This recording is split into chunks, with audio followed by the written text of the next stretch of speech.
अपने दिल के करार के लिए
खेल में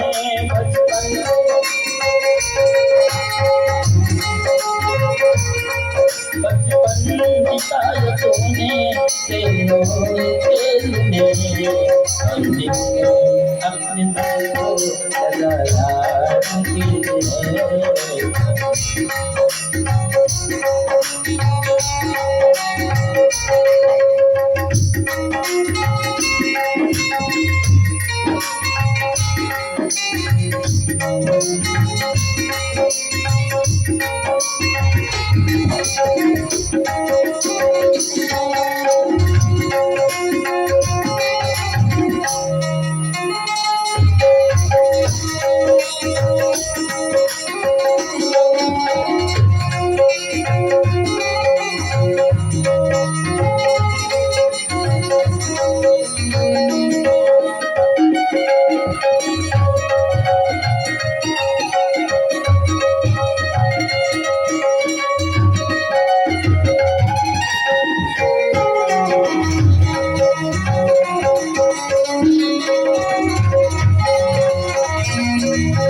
आज शिवरत जी बुलाश्रम क्षेत्र में आए हैं। आज गंडकी नदी में गंगा स्नान करने आए हैं। उसी समय एक मृगी आई है जल पीने। तब तक एकाएक जंगल में रहने वाला सिंह गर्जने लगा। अच्छा, सिंह को जब भूख लगती है तो क्या करता है? भोजन खोजता है? नहीं। सिंह को जब भूख लगती है तो गर्जने लगता है। और जब गर्जने लगता है तो उसकी गर्जनाहट को सुनकर जंगल में रहने वाले जितने भी जानवर हैं सब के सब भागने लगते हैं। भगदड़ में जाता है और भागने के क्रम में सिंह के सामने से जो जानवर भागते हुए दिखाई पड़ा बस उसी को पकड़ के फाड़ के उसका खून पी लेता। बात तो आज जो सिंह गर्जने लगा तो सिंह की गर्जनाहट सुन करके वह मृगी छलांग लगा के नदी को पार करना चाहिए, लेकिन मृगी का पेट फट गया। मृगी गर्भधारित हुई थी, वह बच्चा जल में गिर पड़ा, मृगी समाप्त हो गई। सुखदेव जी कहते हैं आज श्री भरत जी जब देखे इस मृग के बच्चे को जल के अंदर तैरते तो सोचे कहीं ये मर न जाए। अगर यह मर गया तो मुझे पाप लगेगा। क्यों? किसी भी पाप के 5 लोग भागीदार होते हैं, कर्ता, करेता, कर्दिष्टा, कराश्रय, कराग्रही। कराने वाला, करने वाला, देखने वाला, सुनने वाला, आश्रय देने वाला। तो देखते आंख के सामने देख रहे हैं, अगर ये मर गया तो जीव हत्या का पाप लगेगा। तो शिव जिस के बच्चे को घर लाए, अपनी कुटिया में लाए हैं, पालन पोषण कर रहे हैं। तो कहीं कहते अरे परिचित, अरे जीवों पर दया करनी चाहिए, यह तो ठीक था, लेकिन शिव जी जो घर लाए थे अपनी कुटिया में, अब तो उसके प्रति इतनी आसक्ति हो गई है, जहाँ कहीं जाए तो के बच्चा को साथ ले जाए। कहावत है ना कि साधु को कुत्ता बुलाए। अच्छा, साधु महात्मा अगर कुत्ता को पोस ले, तब कुत्ता थोड़ी बुझने वाला है कि भगवान को खाने की सामग्री है कि इंसान को खाने की। किसी को डालेगा, कभी डालेगा। अब तो शिवभरत जी का मृग था। जंगल में रहने वाले मृग जब चरने आवे तो ये मुनि समूह के साथ जाए, चर के पीछे चले आवे। लेकिन सुखदेव जी कहते हैं परिचित, एक दिन मृग का झुंड आया, उन्हीं मृगों के साथ जाकर यह चरने गया और चर करके और दिन तो वापस आ जावे, लेकिन आज वापस नहीं आया। अच्छा, जंगल में रहने वाला जानवर, उसको कितना हो घर में घी मलिदा खिलावे, लेकिन रहेगा क्या? रहेगा भी तो सुखी नहीं रहेगा। आज तो मृग चला गया और सूर्य अस्त होते होते जब नहीं आया, अब तो शिव जी बड़े परेशान।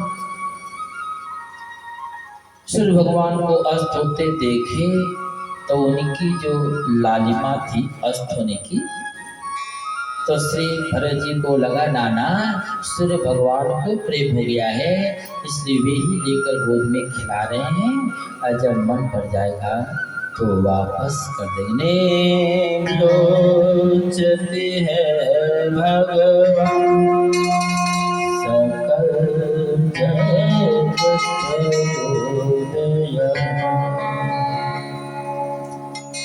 जब मन भर जाएगा ना तो मेरे बच्चे को वापस कर देंगे। लेकिन सूर्य अस्त हो गए, पूर्णिमा की रात्रि थी, पूर्ण चंद्रमा उदय हुए, तो उस चंद्रमा के अंदर काले धब्बे को देखकर भरत जी को नाना चंद्रमा को प्रेम हो गया है, वो गोद में लेके खिला रहा है, और जब मन भर जाएगा तो वापस कर देगा। रात्रि समाप्त हो गई, चंद्रमा भी अस्त हो गए। अब तो हाय मृग करते करते श्री भरत जी शरीरांत करते हैं। सुखदेव जी कहते हैं परिचित, अरे मरना तो था ही, समय लगा के मरते, सो नहीं हुआ। आए थे तपस्या करने, मरने के बाद मुक्ति मिल जानी चाहिए थी। 4 प्रकार की मुक्ति होती है, सारूप्य, सायुज्य, सामीप्य और सालोक्य। सारूप्य मुक्ति यानी भगवान के रूप में समा जाए, सामीप्य मुक्ति यानी भगवान के पास रहकर सेवा करने का अवसर मिल जाए, सायुज्य मुक्ति भगवान का वस्त्र आभूषण बनने का अवसर मिल जाए, सालोक्य मुक्ति भगवान के धाम में रहने का अवसर मिल जाए। और चारों प्रकार की मुक्ति में कोई भी एक मुक्ति मिल गई तो पूर्व जन्म पूर्व फल पूर्व जन्म जैसे जन्म, बार बार जन्म लेने और मरने से छुटकारा मिल जाए। लेकिन श्री भरत जी को मृग के प्रति आसक्ति होने के कारण मरने के समय हाय मृग कह करके मरे, तो अंतमति सागति। मरने के समय आपका मन जहां होगा उसी में जन्म होगा। अंतमति सागति मनो मनुष्यानाम बंधनम मोक्ष कार्यो। मनुष्य का मन ही बंधन और मोक्ष का कारण होता है।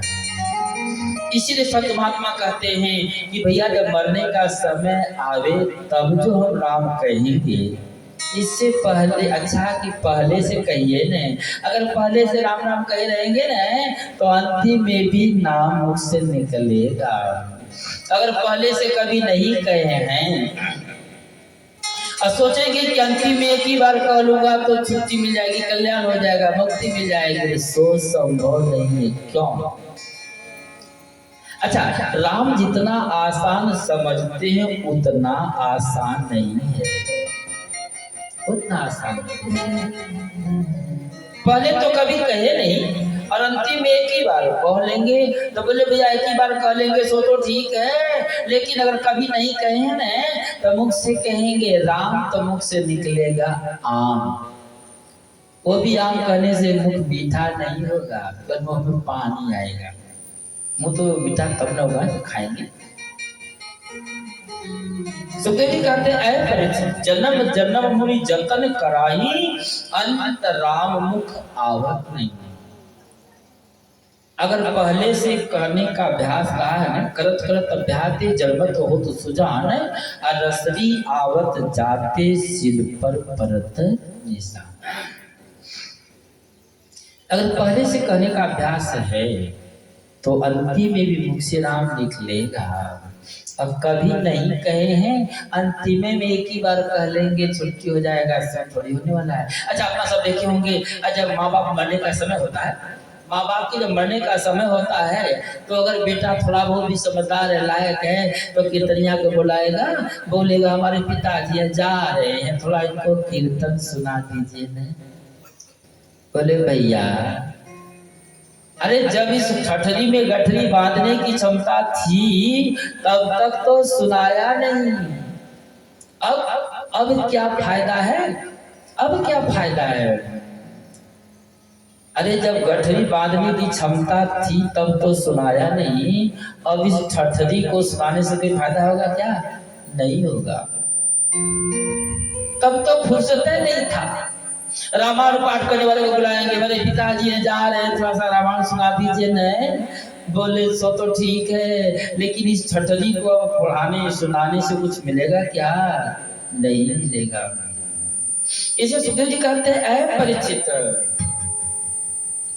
अरे जो कुछ करने आए हैं करते रहिए ना, लेकिन करने के साथ साथ कुछ सोचिए तो।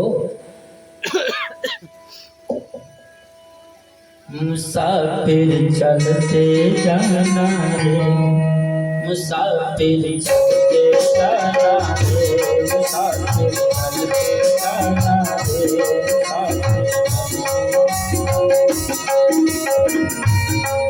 को ना भटको ये है देश गिराना रे, मुसाफिर चलते जाना रे, मुसाफिर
पर बढ़ता लोग नहीं देते तो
कृष्ण भगवान की वृंदावन बिहारी लाल की।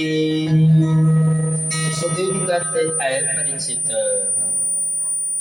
इसीलिए संतों का कहना है, मनुस्मृति का सिद्धांत है, शास्त्रों का मत है कि जब भी होश हो जाए, बोध हो जाए, तो चाहिए कि माता पिता की सेवा करते हुए, संतों का, गुरुओं का, बूढ़ बुजुर्गों का मान सम्मान करते हुए, सत्कर्म करते सत्मार्ग पे चले, ताकि बड़ों पर आकर सत्गति मिल सके। अगर अंतिमे के इंतजार में है, ये कई बार सब कर लेंगे, तो कोई दाल चावल आटा नहीं है कि कल भोज है तब वो आज ही जाके खरीद के सामान लाएंगे, कोई की बार भोज कर लेंगे। ऐसा होता है क्या? नहीं। एगो महाकलयुगी जिंदगी में कभी भी भगवान का नाम नहीं लिया, और कदाचित अगर सत्संग सुनाई पड़ने लगे और उस रास्ते से जाना हो तो कान में ठेपी लगा ले, बंद कर ले, कहीं आवाज कान के अंदर हल न जाए, और नहीं कुछ बंद करने को मिले तो अंगुली डाल के बंद कर ले। लेकिन उसको 4 बेटे थे, चारों बेटा सत्संगी थे, सत्संग में सुने थे कि अगर धोखा से भी अगर मुख से नाम निकल जाए तो भी कल्याण नहीं करेगा। चलो भाई आपस में सोचे कि पिताजी न कभी सत्संग सुनते हैं, न कभी तीर्थ करते हैं, न गंगा स्नान करते हैं। अगर कहेंगे पिताजी चलिए ना कथा पुराण सत्संग सुना देता हूँ, तो सुना नहीं देगा, बोलेगा फालतू खर्चा तो करोगे, फालतू खर्चा क्यों करेंगे। तो आपस में चारों भाई विचार किए कि पिताजी के भी मुक्ति का तो कुछ उपाय करना चाहिए ना।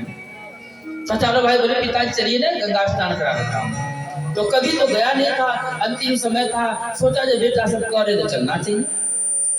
गांव के कुछ ही दूरी पे गंगा जी थी, चारों भाई साथ गए। चारों भाई आपस में विचार किए हैं आज कैसे भी हो लेकिन पिताजी से राम कहवा लेंगे। बोले पिताजी पहले आप स्नान करिए, बाद में हम सब करेंगे। और जब पूरा डुबकी लगाया, चारों भाई पहले समझाने किए, अब तो उसके सिर को इतनी दूर तक दबाए रहे, इतने देर तक दबाए रहे, जब प्राण छटपटाने लगा तो थोड़ी सा ऊपर किए। बोले पिताश्री अरे राम कहिए ना, कहा नहीं कहेंगे नहीं कहेंगे नहीं कहेंगे। लड़के भी आज विचार किए या तो उस गंगा जी में मर जाएंगे तो भी मुक्ति मिल जाएगी, और यदि राम कहेंगे तो भी मुक्ति मिल जाएगी। तो बच्चे सब जिद ठाने हैं, अब की बात देर तक सिर को दबाए रहे। जब पूरा छटपटाने लगा तब थोड़ी सा ऊपर निकाले और बोले पिताजी राम कहिए ना, कहा राम नहीं कहेंगे नहीं कहेंगे नहीं कहेंगे। लड़के सोचे कम से कम इतना तो बोले कि राम नहीं कहेंगे। घर आए, संजोग बुढ़वा का साल समेना के बाद शरीर छूट गया। यमराज के दूत आए, यमलोक ले गए। यमराज बोले बच्चों के प्रयास करने पर एक बार तुम धोखे से कहे हो राम नहीं कहेंगे, उसके परिणाम स्वरूप एक दिन स्वर्ग का सिंहासन भर जिंदगी नरक रही होगी। पसंद तुम्हारी, चाहे पहले स्वर्ग के सिंहासन पे एक दिन रह लो, बाद में नरक जाना, या नर्क भोग करके आना तब रहना सिंहासन पे। अच्छा, कलयुगी लोग तो बड़ा तेज तरार, जन देना न पड़े बोरा का बोरा कोई नहीं मिलते रहे तो बड़ा खुश, कोई टेंशन नहीं है। बोला ठीक है। अच्छा, नरक तो बाद में जाएंगे, पहले सिंहासन पर बैठाइए। और जो ही सिंहासन पर यमराज बैठाए, कलयुगी लोग तो बड़े थे, कलयुगी को तो मालूम है कि व्यक्ति की कीमत नहीं है, कीमत तो कुर्सी की है। और जो कुर्सी पर बैठ गया तो थर्ड क्लास का ही आदमी क्यों न हो, वो अभी अपने को समझता क्या हम भी कुछ हैं। अब तो बड़ा मुश्किल है। अब तो नौकर चाकर को आदेश दिया, देखते क्या हो, यमराज को पकड़ कर जेल में डाल दो ना। अब तो नौकर दौड़ पड़े, अब तो यमराज भागे भागे चले आ रहे हैं ब्रह्मा जी के पास। ब्रह्मा जी बोले क्या हुआ, बोले इस कलयुगी से बचाइए ना। अब तो ब्रह्मा जी यमराज को पीछे रखे हुए, कलयुगी आया, बोला भैया, बोले क्यों परेशान कर रहे हो कलयुगी। बोला ब्रह्मा जी परेशान नहीं कर रहे हैं, हम कलयुगी कंप्यूटराइज जीवन जीते हैं, पाई पाई का हिसाब रखते हैं, हम सब मोबाइल का जीवन बिता रहे हैं। अच्छा, हम आए न यह मोबाइल पर जोड़ चित किए, न अंगुली पे किए, न रजिस्टर खोले। मैं आया बोले कि एक दिन तुझे सिंहासन पे बैठी भर जिंदगी नरक में। तो ऐ ब्रह्मा जी, मैं आपसे जानना चाहा कि जो मैं एक बार राम कहा हूँ उसका कितना कीमत है, बता दीजिए। बात खत्म। ब्रह्मा जी बोले सो तो मैं भी नहीं जानता, तो फिर मेरी पंचायती नहीं होगी। ब्रह्मा जी बोले होगा, अरे जो नाम का खजांची है भोले बाबा, उनके पास चलिए ना। अब तो ब्रह्मा जी कलयुगी यमराज आए भोले बाबा के पास। भोले बाबा बोले क्या बात है। ब्रह्मा जी बोले बात नहीं है, समस्या है। यह कलयुगी एक बार धोखे से राम कहा है, उसकी कीमत जानना चाहता है, तो बता दीजिए। आप तो रात दिन राम राम श्याम श्याम जपते रहते हैं। भोले बाबा बोले सब तो ठीक है, जपता तो हूँ, लेकिन कीमत तो मुझे भी नहीं मालूम है। क्यों? मानो जपने की चीज है, जपता हूँ, कभी कीमत बजाया नहीं, तो इसका मतलब कि कलयुगी का पंचायती नहीं होगा। भोले बाबा बोले होगा, अरे जो जिसका नाम है उसी के पास चलिए ना। अब तो ब्रह्मा जी, कलयुगी, यमराज, भोले बाबा सब पहुंचे भगवान विष्णु के पास। भगवान विष्णु बोले क्या बात है। भोले बाबा बोले बात नहीं है, यह कलयुगी एक बार आपका नाम लिया है, वो भी धोखे से, उसकी कीमत जानना चाहता है, तो नाम आपकी है कि बता दीजिए। भगवान श्री राम जी बोले, विष्णु भगवान बोले सो तो मैं भी नहीं जानता हूँ, राम न सकई नाम गुण गाय। अच्छा, हर व्यक्ति जानता है कि अपने नाम की कीमत किसी को मालूम नहीं होती है। हर व्यक्ति के नाम की कीमत लोग लगाते हैं, तो उसमें भी जब तक वो है तब तक तो कम ही, जब वो चला जाता दुनिया से तो उसके नाम की, उसके गुण की, उसकी कला की कीमत लोग ज्यादा लगाते हैं। भगवान विष्णु बोले कि मुझे अपने नाम की कीमत तो नहीं मालूम है, लेकिन ऐ बोले बाबा, अरे मेरे एक बार के नाम की कीमत इतना ही क्या कम है कि एक बार नाम लिया तो चला गया ब्रह्मलोक, कैलाश धाम। आज मेरे वैकुंठ में आया, विगत कुंठ इति वैकुंठ, जहाँ पे कोई क्लेश नहीं, द्वेष नहीं, कलह नहीं, उसी का नाम वैकुंठ है। ऐ बोले बाबा, मेरी प्रतिज्ञा है कि सन्मुख होय जी मोहि जबहि, जन्म कोटि अगनासै तब। मेरे सामने आने के बाद नहीं, आते ही उसके जन्म जन्मांतर के पाप समाप्त हो जाते हैं। अच्छा, अपना सबको भूख जब लगता है तो भूख लगने पर जब खाने बैठते हैं तो खाने के घंटा 2 घंटा बाद भूख समाप्त होती है कि खाते खाते भूख समाप्त हो जाती है। खाते खाते भूख भाग जाती है, पता भी नहीं चलता भूख कब भाग गई, खाते खाते ही भूख समाप्त हो जाती है। तो वैसे ही भगवान का कहना है कि मेरे सामने आते ही जन्म जन्मांतर के पाप समाप्त हो जाते हैं। तो यह अभी भी पापी ही है। अब तो ब्रह्मा जी, भोले बाबा, यमराज मुंह लटकाए खा रहा है। भगवान विष्णु बोले, अरे मेरे एक बार के नाम की कीमत इतना ही बहुत है। तो बोले इसको मेरे धाम में रख दीजिए, आप लोग चले जाइए, चले जाइए। अब तो यमराज, ब्रह्मा जी, भोले बाबा सब के सब चले आए। सुखदेव जी कहते हैं, परीक्षित धोखे से ही सही भाई कुबान अन कालसहु, नाम जपत मंगल किसी दस। नाम भगवान का धोखे से लिया करते, उन्हीं कर्मों का पूजा किया करते हैं।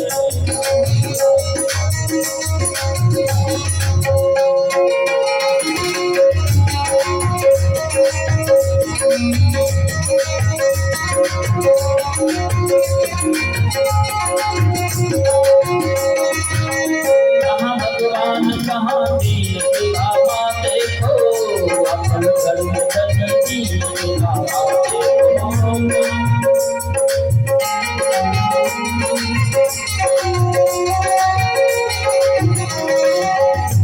भगवान कहाँ दीन की बाबा देखो, अपन धर्म धन दीन की बाबा देखो।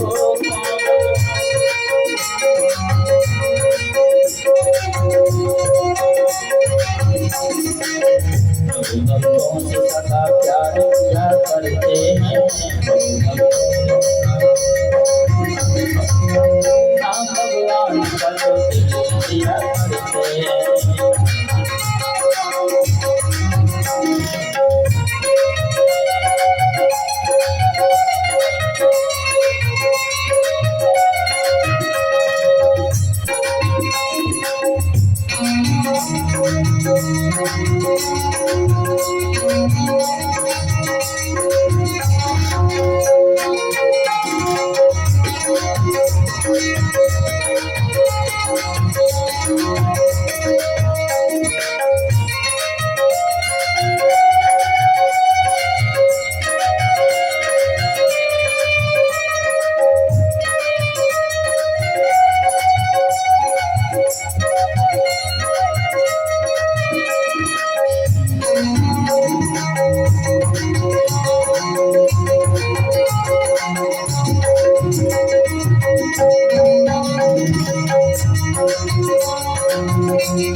श्री भरत जी मृग योनि में तो चले आए, मृग तन तो प्राप्त किए हैं, लेकिन फिर भी ज्ञान है। सुखदेव जी कहते हैं, परीक्षित विद्वान की विद्वता, विद्वानों की विद्वता, धनवानों का धन, बलवानों का बल ये सब तभी तक रहता है जब तक वह जीवित है। मरने के बाद सब कुछ यही रह जाता है। अगर सांप गाता है तो केवल एक चीज, क्या? अपना किया हुआ कर्म फल। अगर बुरे कर्म किया है तो बुरे कर्म, और पाप कर्म किया हुआ है तो पाप कर्म। अगर भगवत भजन करते करते करते करते बीच में ही श्रीलांत हो गया, मुक्ति नहीं मिल पाई, तो पुनः जब उसका जन्म होता है तो किसी श्रीमान परिवार में तब प्राप्त पुण्यकृताम लोकान सिद्धाशास्त्री समाह सुचिनाम श्रीवताम गेहे योग भ्रष्टो अभिजायते। सत्कर्म सत्कर्म सत्मार्ग पर चलते चलते या सत्कर्म करते करते या ध्यान करते करते मुक्ति नहीं मिल पाई, बीच में ही शरीर छूट गया, तो उसका जब पुनर्जन्म होता है तो बोले किसी श्रीमान परिवार में होता। श्रीमान ये है। अच्छा, श्रीमान किसको कहेंगे? बहुत उच्च जात वाले को बोले तो बहुत बड़ा संपत्ति वाले को बोले तो किसको कहेंगे? अच्छा, अपना सब देखे होंगे, कोई बच्चा ऐसे परिवार में जन्म लेता है कि जो परिवार पूरा दूधाधारी साकट है। अच्छा, अगर बेचारे का चूल्हा साकट है तो उसके यहाँ जो बच्चा आएगा उसको भक्ति करने को फाटक खोलेगा क्या? नहीं खोलेगा। अगर गुरु का ध्यान करना चाहेगा, सत्संग में जाना चाहेगा तो लाठी से डांट पड़ेगी। अच्छा, किसी किसी बच्चे को देखे होंगे ऐसे परिवार में जन्म लेता है कि जन्म लेते ही छठी में ही उसके गले में कंठी बांध दी गई। यह क्या है? यह उसके पूर्व जन्म का कमाया हुआ फल, उसके पूर्व जन्म का कमाया हुआ फल है। श्रीमान ये है, यानी पवित्रात्मा परिवार में उसका जन्म हुआ, यानी छठी के दिन ही सत्कर्म करने हेतु उसको सत्मार्ग से जोड़ दिया गया। अच्छा, अगर सत्मार्ग से नहीं जोड़ा जाए, अपना सब देख रहे हैं बल्ब जल रहा है, ये लाइन आ रही है जहाँ पे इसका पावर हाउस है, वहां से आती है गांव घर में ट्रांसफार्मर रहती है, और ट्रांसफार्मर से चल के आती है तो 440 वोल्टेज तार में रहता है। लेकिन क्या तार में रोशनी होगी? नहीं होगा। तो फिर ट्रांसफार्मर में होना चाहिए, उससे भी नहीं होगा। तो फिर रोशनी कहाँ आती है? बोले बल्ब में। जब उस बल्ब में पावर पहुंचता है तब रोशनी आती है। तो अच्छा, ये तो है, क्या बल्ब में पावर है या बल्ब में जलने की क्षमता है? नहीं। जब तक उसमें बिजली नहीं थी तब तक वह बल्ब भी नहीं जला, और जब उसमें बिजली पहुंची तब वो रोशनी की।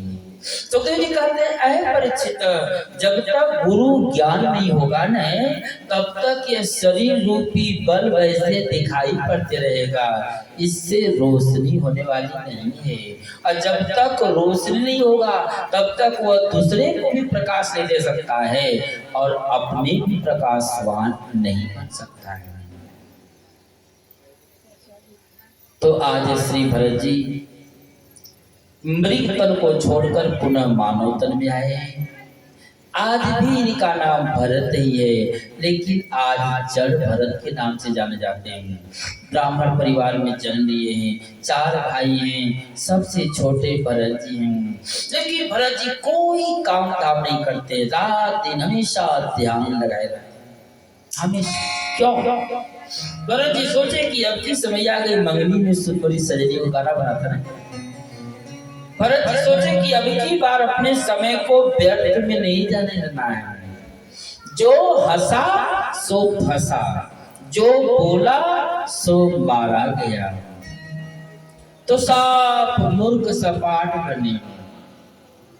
अच्छा, कितनों लायक बेटा हो या कितनों परिवार के कैसे भी लोग हों, अगर घर में लड़का काम नहीं करे तो खाना मिलेगा?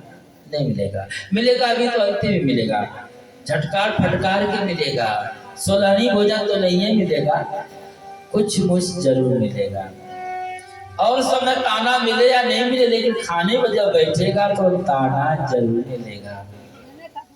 अब इनकी भाभी इनके भाइयों से कहें भर दिन खाता है, भर भर थाली खाता है, अब काम पे लगा देंगे तो नहीं होगा क्या? भाई सब बोले हम तीन भाई काम करते, एक भाई नहीं है करेगा तो क्या होगा, खाने दो। बोले ऐसा थोड़ी होता है, नहीं पढ़ा लिखा है, नहीं कुछ करने आता, तो खेत में हल जोतते लगा दीजिए, उसमें कोई विद्या का काम तो नहीं है। अब भाई सब क्या करते, भाई सब सोचे भैया हार मानो झगड़ा पार, ले गए खेत में हल जोतने को लगा दिया। अच्छा, भरत जी हाँ करते नहीं करते, बैल के पीछे भी चले जा रहे, आगे आगे बैल, पीछे पीछे भरत जी चले जा रहे हैं। अच्छा देखते तो ना, काम करने वाले को खाना पीना सब काम पे पहुंच जाता है। क्यों?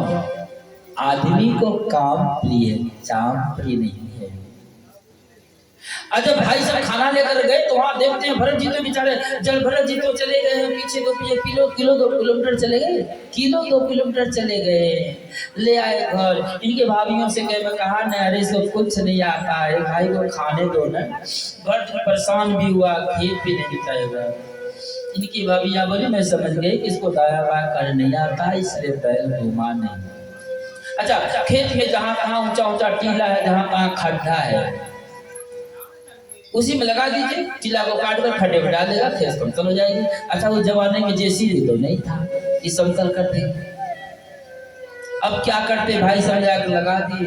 अब तो जड़ भरे जी ऊंचा ऊंचा टीला जो काट कर खड्डे में डाले जा रहे। अब तो जो ऊंचा टीला था सो खड्डा बन गया, जो खड्डा था सो ऊंचा टीला बन गया। जैसे का तैसे भाई सब जो भोजन लेके आए, देखे वापस लाए। इनकी भाभीयों से मैं कहा न इसको कुछ नहीं आता है, रहने दो न। हैरान भी हुआ, काम भी नहीं हुआ। लेकिन ये भाभी सी लोग काहे को माने, बोली बुझ गई को कुछ नहीं आता है, हमेशा खाली ताली बजाता है और ध्यान करता है। तो खेत में मकई का फसल लगा है, चिड़िया बहुत परेशान करती हैं, जाकर खेत में बैठा दीजिए, ताली बजाते रहेगा, चिड़िया भाग जाएंगे। आज जब भरत जी को लाकर मकई के खेत में रख दिया गया है, और जब भरत जी जब देखे कि चिड़िया सब मकई खा रही हैं तो बड़े प्रसन्न हैं। एगो फकड़ा गाते हैं, एगो फकड़ा गाते रखते हैं कि राम जी की चिड़िया राम जी का खेत, अब खा ले चिड़िया भर भर पेट। अहो भाग्य जो भगवान की सेवा हो रही है। क्यों? केवल उपदेश ही रह जाए तो कुछ होगा क्या? उपदेश कर्म में भी करना चाहिए। अच्छा अपने सब गादी सत्संग में सुनते हैं कि अंदर ही भगवान है, हर मानव भगवान है, कल कल में भगवान है, लेकिन यह भगवान केवल मंच पे हैं, नीचे उतरने के बाद भगवान नहीं है। क्यों? अगर वह कर्म, वह भाषा, वाणी, उपदेश कर्म में भी उतर जाएगा तब न फायदा करेगा।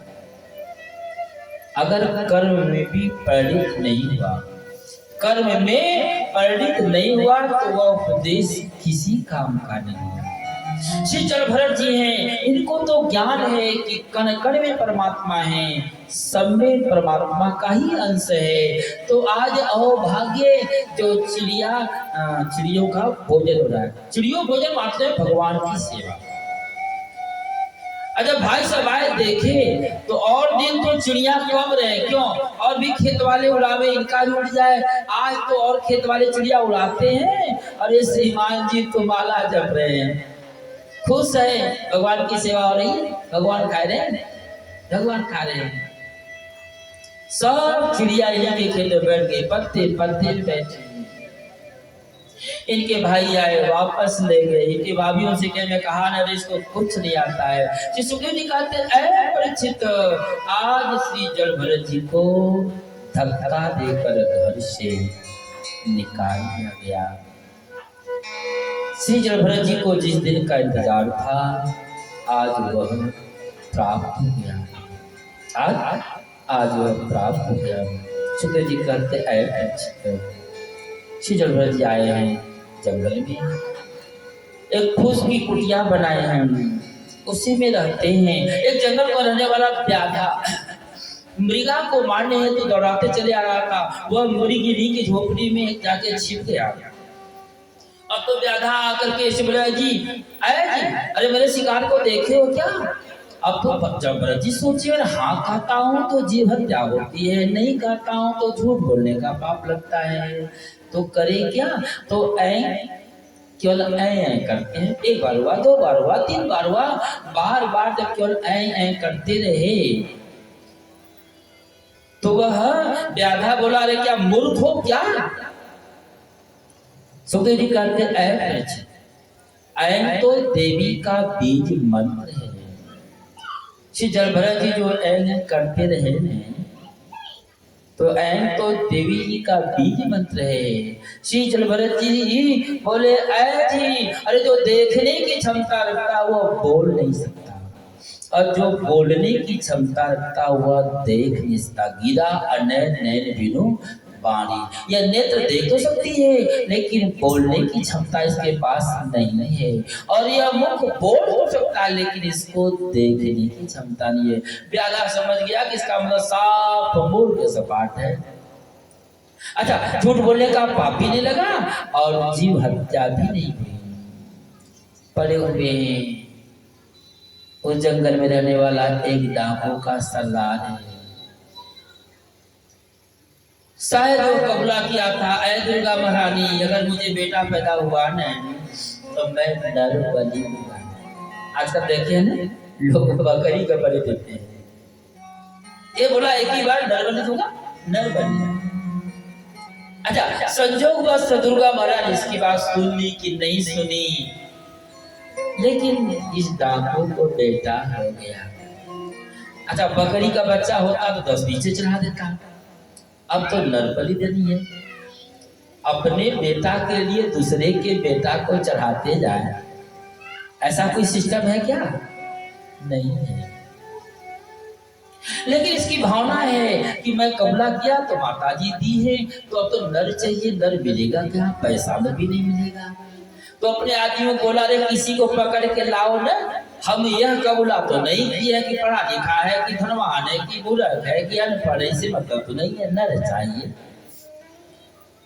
जब इसके आदमी आए तो श्री जलभरत जी हैं, जलभरत जी तो अपनी कुटिया में बैठे हैं और भगवान का ध्यान कर रहे हैं, रट लगाए हैं, मन सीताराम सीताराम रट रे, तेरे संकट हारे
अब ये सब तो जलभरत जी को देखे, नैनी को ले आए और डाकू का सरदार श्री जलभरत जी को महारानी जी के सामने, यानी दुर्गा महारानी के सामने रखे हुआ है, पूजा पाठ कर रहा है। अच्छा, फुलेस होगा तब न बलि देगा। और जलभरत जी हैं, ये बेचारे तो ना हाँ कहते न नहीं कहते हैं। माता जी के सामने जलभरत जी को रखे हुआ है। श्री जलभरत जी तो अपने आप को मैया के चरण में समर्पित करते हैं। मानो जब भरत जी का कहना है अब तुम ही जो करो सो होगा। सुखदेव जी कहते हैं परीक्षित, अरे पुत्र कुपुत्र हो सकता है, पुत्र कुपुत्र हो सकता है, लेकिन माता कुमाता न। श्री भरत जी तो मन ही मन माँ की आशीष प्रार्थना करते हैं, ऐ माँ अब तुम ही चाहो तो बचाओ, नहीं ये तो मुझे समाप्त कर देगा। माँ कौन कह सकेगा माँ हो तुम्हारी,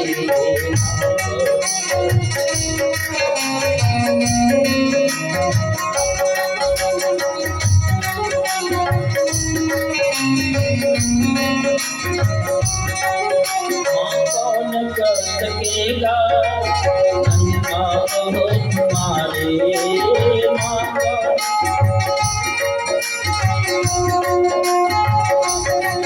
माँ कौन कर सकेगा माँ हो तुम्हारे,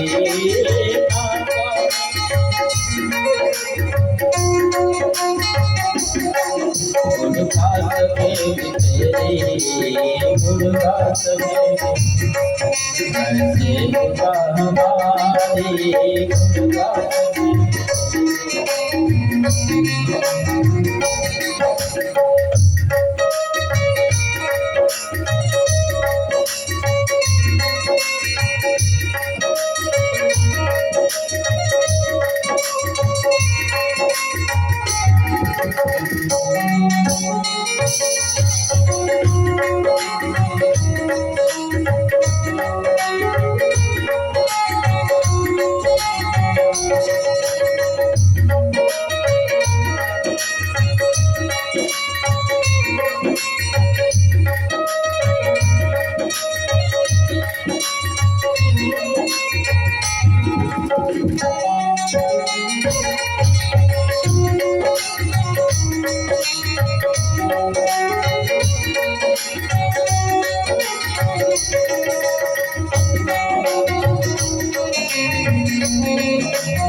जगत की माता कबीर से दाता,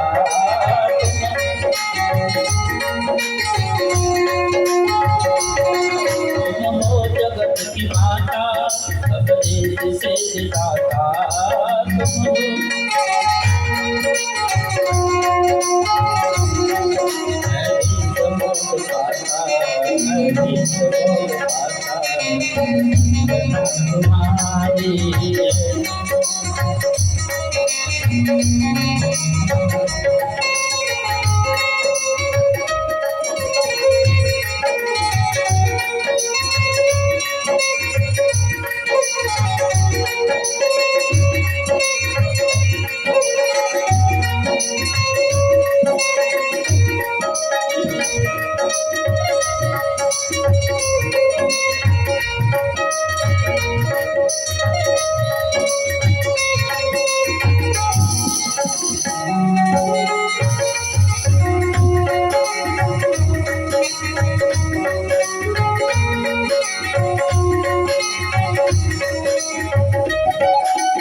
मन में हमने बात आज गला जानी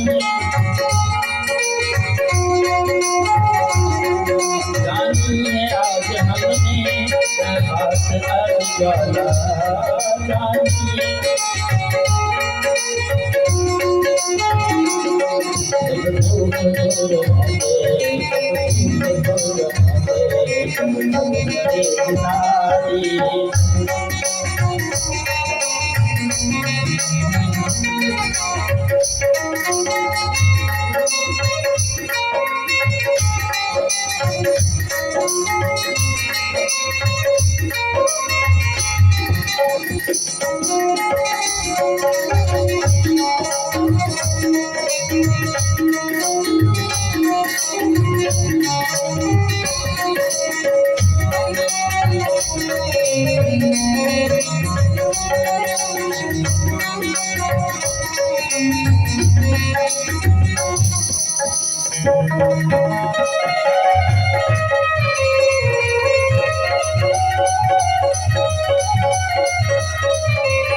दुर्गा महारानी सुखदेव जी कहते हैं परीक्षित आप तो श्री जड़भरत जी अपने आप को मैया के चरणों में समर्पित कर दिए हैं। सर्वधर्माने परित्यज्य मामेकम शरणं व्रज। ऐ भैया अब तुम्हें जो चाहो न सो होगा। सुखदेव जी कहते हैं परीक्षित देखते ही देखते जो मूर्ति थी ना, जो मूर्ति थी देखते ही देखते दुर्गा महारानी उस मूर्ति को फाड़ करके प्रकट हो गई और डाकू के सरदार को मार के समाप्त कर दी। दुर्गा महारानी की दुर्गा महारानी कदा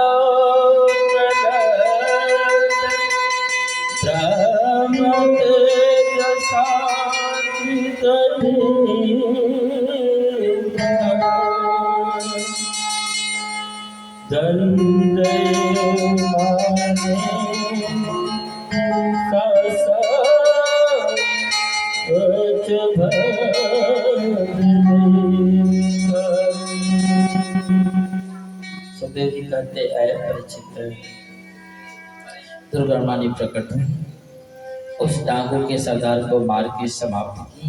श्री जलभरत जी आए अपने कुटिया में। आज जलभरत जी अपनी कुटिया में पड़े हुए हैं। आज राजा रघुवर आज पालकी में बैठ करके दत्तात्रेय को गुरु बनाने जा रहा है। आज गुरु दीक्षा लेने का दिन सुनिश्चित की गई है। राजा की बात है और जब रास्ते में चला तो एगो कहार बीमार हो गया।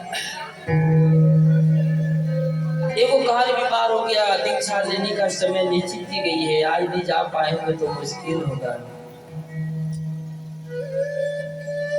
तो राजा रघुवर और कहार से बोले कि किसी दूसरे को पकड़ के लाओ, कोई कहार ही सही, नहीं कहार तो तीसरा ही सही। अच्छा कहार तो तुरंत नहीं मिलेगा। और सब जब आकर देखे जलभरत जी को कुटिया में पड़े हैं तो जलभरत जी को लाया और पालकी में लगा।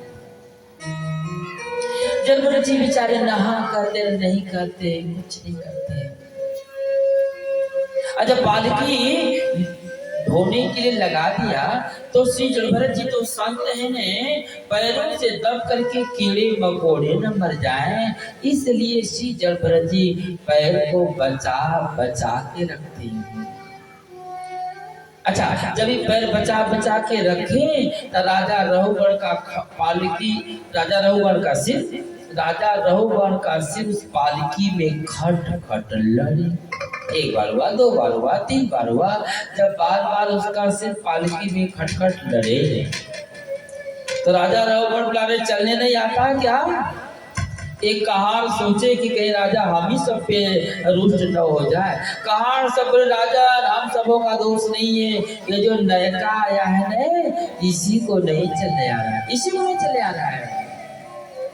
राजा रघुवर बोला जी क्या जीते जी ही मर गए हो क्या? क्या जीते जी ही मर गए हो, चलने नहीं आता क्या? रघुवर के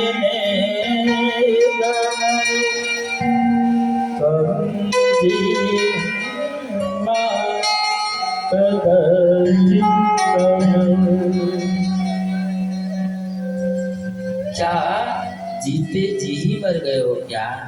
श्री जलभरत जी सोचे कि ज्यादा चुप रहना भी ठीक नहीं है। जलभरत जी सोचे कि ज्यादा चुप रहना ठीक नहीं है, बोलनी चाहिए। जलभरत जी बोले अरे राजा, अरे जिसे तुम देख रहे हो न यह कल भी नहीं था और यह कल भी नहीं रहेगा, और इसके अंदर जो है वह शुद्धो में है, बुद्धो में है, जिसका कभी नाश नहीं होता। ऐ राजा तुम खुद ही इस शरीर रूपी बोझ को लेकर ढो रहे हो। ऐ राजा राजन, गेहूं को पीसने से आटा होता है, पीसे हुए आटे को बार बार पीसने से कोई फायदा नहीं होता है। अब तो राजा रघुगढ़ को लगा कहीं ऐसा तो नहीं कि मैं जिसे गुरु बनाने जा रहा हूँ वे गुरु दत्तात्रेय तो नहीं है। पालकी से बाहर निकला, बोला कि आप गुरु दत्तात्रेय हैं? सीजर भरत जी बोले हो या अरे जिसको तू गुरु बनाने जा रहा है, ठीक है गुरु जी भगवान होते हैं, तू जिसे गुरु बनाने जा रहा है सो तो तुम्हारे लिए भगवान है, वो तो ठीक है, लेकिन दूसरे संत को अगर भगवान नहीं मानो तो कम से कम इंसान तो मानो कि दूसरे संत तुम्हारी पालकी ढोने वाले कहाँ हैं। सुखदेव जी कहते हैं परीक्षित, राजा रघुगढ़ आज श्री जड़ भरत जी को ही अपना गुरु बना के वहां से वापस चले आया। जड़ भरत जी शब्द उपासना करते करते अंत में भगवत धाम को प्राप्त हो गए। सूत जी कहते ऐसा ऋषियों, सनकादिक जी कहते ऐ नारद, गोकर्ण कहते धनुकारी, सुखदेव जी कहते ऐ परिचित, अरे इस संसार में आए हैं ना तो बड़ा बढ़िया, खाओ पियो खेलो कूदो हंसो, लेकिन फंसो नहीं।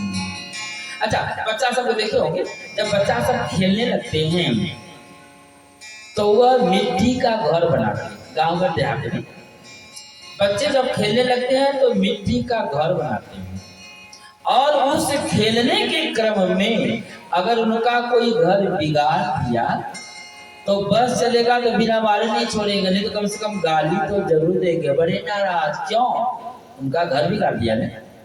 और जब वो खेल लेते हैं तो जाने के समय घर को छोड़ के नहीं जाते हैं, वे घर को तोड़ के जाते हैं, बिगाड़ के जाते हैं। क्यों? अरे भाई जब खेल लिया तो इस घर से क्या सुने, क्या ममता, क्या लगा, क्या लेनी देनी है, छोड़ के चलिए। तो सुखदेव जी कहते हैं परीक्षित, अरे संसार में आए सो तो ठीक है, खाओ पियो खेलो कूदो हंसो, लेकिन फंसो नहीं। अरे मौज उड़ा ले अरे जवानो, जितना मौज उड़ाएगा, मुट्ठी बांध के आया जग में हाथ बसाने जाएगा।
अंदर में जो बैल छुपा है तू डाल सच में।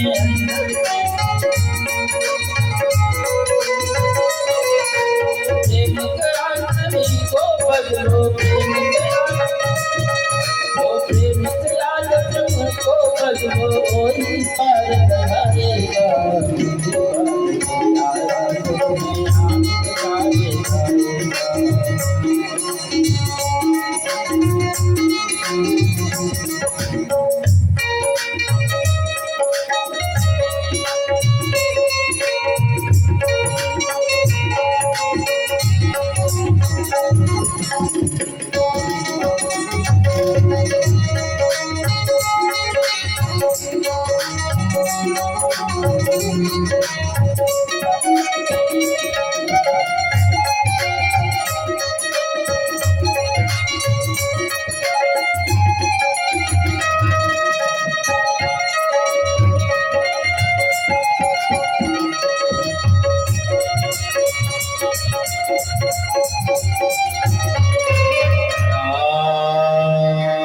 कृष्ण भगवान की।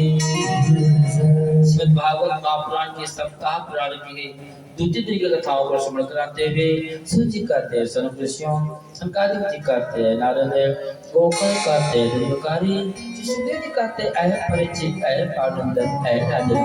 श्रीमद् भागवत महापुराण के सप्ताह पुराण की द्वितीय दिन की कथाओं के विश्राम होते ही प्रेत योनि में धर्मकारी जो बांस के अंदर बैठे हुआ था और दूसरा गांठ को फाड़ करके तीसरे पोर में प्रवेश किया। श्री कृष्ण भगवान। श्रीमद् भागवत महापुराण के सप्ताह पुराण की द्वितीय की कथाएं आज हम सब लोगों का विश्राम हुआ। श्री राम कृष्ण भगवान की ध्यान देंगे। सुबह 8 बजे से लगभग 11 बजे तक हम सब लोग श्रीमद् भागवत महापुराण के मूल पाठ पर संस्कृत में श्रवण करेंगे। उसे कथा के रूप में लगभग 3 साढ़े 3 बजे से रात्रि 8 साढ़े 8 बजे तक श्रवण करेंगे। आप सभी भक्तगण अधिक से संख्या में आकर कथा पर श्रवण करें और पुण्य के भागी बने।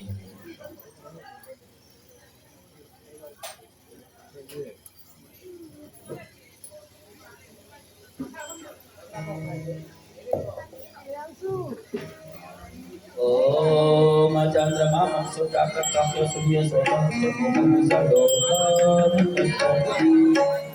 तदेव लग्नं सुदिनं तदेव ताराबलं तद्बलं विद्याबलं दैवबलं तदेव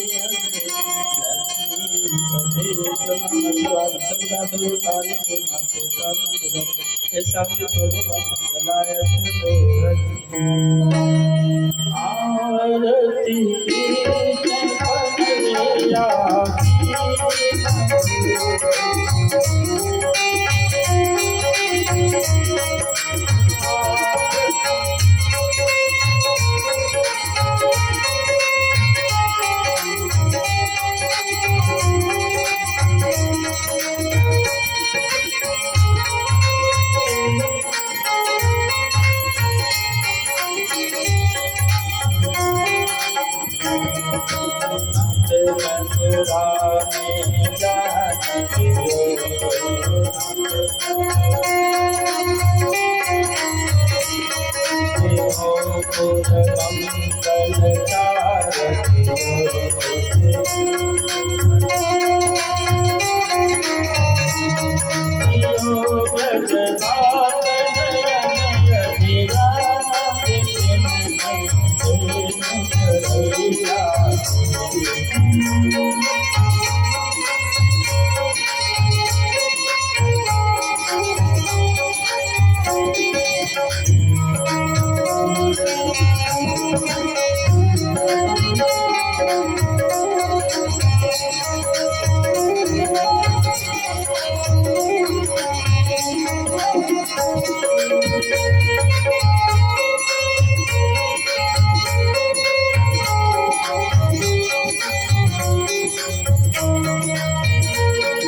की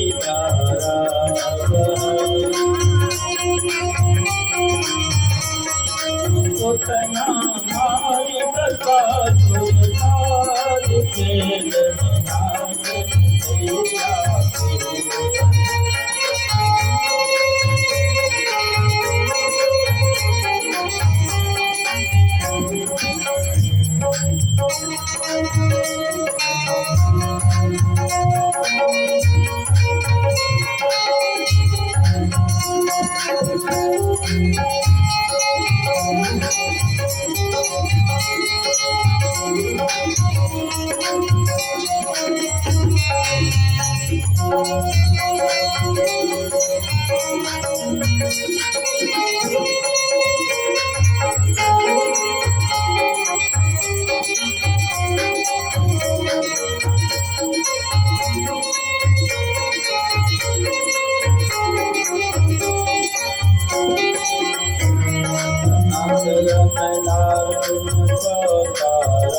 कृष्ण भगवान की जय वृंदावन बिहारी लाल की श्री भागवत महापुराण की, श्री व्यास जी महाराज की, श्री सुखदेव जी महाराज की, विष्णु भगवान की,